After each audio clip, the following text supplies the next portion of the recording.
Thousands of revved up Formula One fans have flocked to Melbourne's Albert Park circuit for the Australian Grand Prix. This year marks the return of the race after a 2-year COVID hiatus. Today the supercars were in action. The F1s have their first practice session tomorrow. Red Bull's Max Verstappen is the odds-on favourite to take the checkered flag. Super excited, it's been 2 years. It's fabulous, it's beyond belief that it's happening. Stoked, absolutely stoked. It's real, we're going in, we're going to have fun. What's a Ferrari? And Aussie F1 legend Mark Webber joins us now. Mark's so excited to have the Formula One back here in Australia, especially after last season, which has to have been one of the wildest, most incredible seasons we have ever seen. Is it possible to top that drama?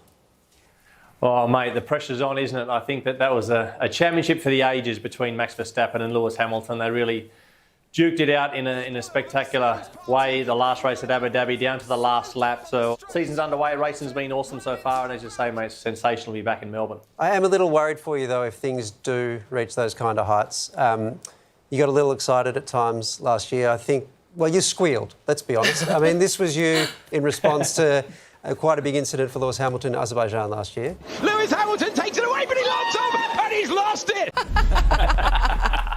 Will you cope? Oh, man. Look, I think that was like Roger Federer having an air swing, mate, you know. So Lewis had it was for the taking in Azerbaijan and he went straight down the escape road. So, yeah, it certainly got me by surprise and I blew the commentary box up in Azerbaijan there with the UK network. Yeah, Daniel Ricciardo hasn't had much luck this season either, and now we've gone and redesigned the Albert Park track on him. Have we robbed him of his Aussie advantage, do you think?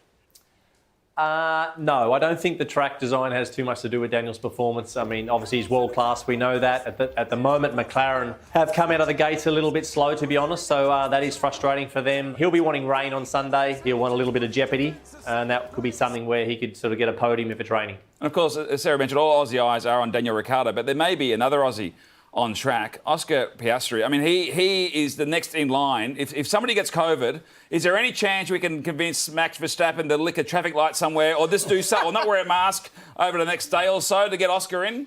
Well, look, he's a red-hot talent. We know that, mate. I think we're in good hands with him in the future. So he's on the bench, as you say. He's the reserve driver for Alpine. He's also covering for McLaren this weekend. But I think a bit of food poisoning, mate. You guys have got some contacts in town here, so just sort of doctor up one of the dishes for the boys and give them a run. Speaking of crazy, petrol prices are through the roof at the moment. Do you think some drivers might hold out on pit stops until the middle of the week when prices are a little bit lower? Well, mate, they're so organised, these F1 boys, they actually fill up before the race, mate. So they go off the line with 100 kilos of fuel, mate, and they'll finish with a kilo left. So they're well organised, these boys. I've been schooled by Mark Webber. Good job. Mark, thanks very much for joining us. Great to see the Formula One back in Australia and great to speak to you. Thank you. Cheers, guys.